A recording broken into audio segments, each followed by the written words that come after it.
আকাশে সূর্য উকি ঝুঁকি দিচ্ছে, যেটা আমার স্কিন টোন দেখলে বোঝা যায় একটু ফর্সা ফর্সা লাগতেছে আর কি। তো মহান রাব্বুল আলামিনের কাছে দোয়া যাতে সারা দিনই আজকে রোদ থাকে, আপাতত ধানগুলো সারাই নেই।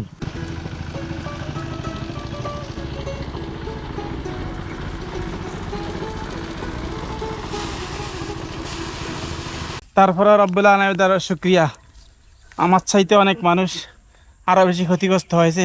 আসসালামু আলাইকুম। মিজি ভাইয়ের মিজি এগ্রোতে আপনাদের সবাইকে স্বাগত জানাচ্ছি। আমি সায়েম, আশা করছি সবাই ভালো আছেন। আলহামদুলিল্লাহ, দুর্যোগ কাঁধে নিয়ে আমিও ভালো আছি। এখন আপনারা হয়তো ভাবতেছেন যে ভাই আপনার কাঁধে তো এক গাদা ধান, দুর্যোগ কেন বলতেছেন? না খরা না বন্যা, তাহলে দুর্যোগ আসলো কোথা থেকে? মাঝে মাঝে না এই এই ক্ষুদ্র বৃষ্টিপাত কৃষকের জন্য দুর্যোগ হয়ে নেমে আসে, কৃষকের দুঃখ দুর্দশার কারণ হয়। যেমনটা হলো আমাদের ক্ষেত্রে। পাকা ধান কাটার পরেই বৃষ্টি, এক নাগারে 4 থেকে 5 দিন।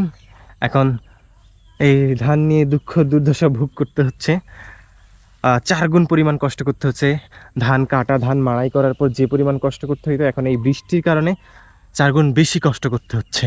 ফসলের জমি চারপাশটা যদি একটু দেখাই, প্রত্যেকটা উঁচু ভিটিতে ধান তুলে রাখছি, কারণ ফসলের যে জমিটা, নিচু জমিটাতে পানি জমে আছে। আসলে এক নাগারে বৃষ্টি হওয়ার কারণে ছোটোখাটো জলাবদ্ধতা তৈরি হয়েছে এই ফসলের জমিতে। এখন যদি এই ধান কষ্ট করে নাও তুলতাম, তাহলে কিন্তু সবগুলো ধান নষ্ট হয়ে যেত। আবার কিছু কিছু ধান একটু বুদ্ধি খাটিয়ে ছোট ছোট করে আটি বেঁধে দাঁড় করিয়ে রাখছি, যাতে পানি ঝরে যায়। তারপরেও কিছু কিছু ধান নষ্ট হয়ে গেছে। এই যে এই ধানগুলো মোটামুটি ভালোই আছে। আলহামদুলিল্লাহ, দান করেছিলাম, আল্লাহর রহমতে ভালোই হয়েছিল। তো এখন দুর্যোগপূর্ণ আবহাওয়ার কারণে ফসল কিছুটা ক্ষতির আশঙ্কা।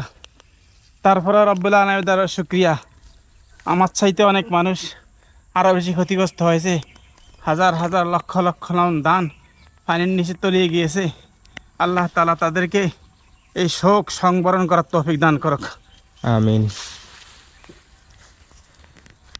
আসলে কষ্টটা যে শুধুমাত্র আমাদের একার তা না, সারা বাংলাদেশেই অনেক কৃষকের ধান, যারা চরে বিশেষ করে চরাঞ্চলে ধান চাষ করছে, তাদের ধান কিন্তু একদম পানির নিচে তলিয়ে গেছে, তারা কাটতেও পারে না। আমরা তো তাও ধান কেটে রাখছি। এখন কিছুটা ক্ষতি হলেও ক্ষতি সারানোর চেষ্টা করতেছি, কিন্তু তাদের তো কোনো উপায় নাই। যাই হোক, সব মিলিয়ে শুকরিয়া আল্লাহর। এখন কষ্ট করা লাগলে কষ্ট করতে হবে। যাই হোক, পরিশেষে শুকরিয়া মহান রাব্বুল আলামিনের।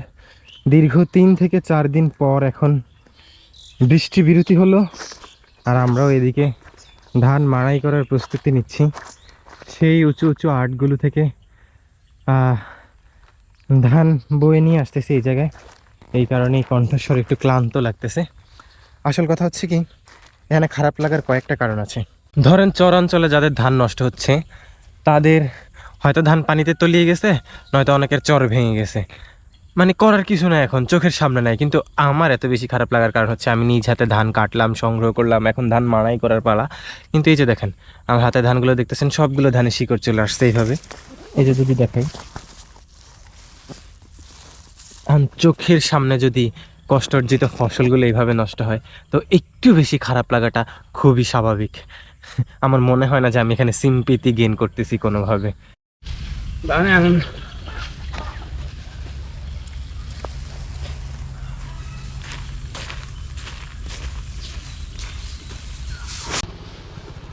ধান মাড়াই করার মেশিন কিন্তু চলে আসছে, অলরেডি ধান মাড়াই হচ্ছে।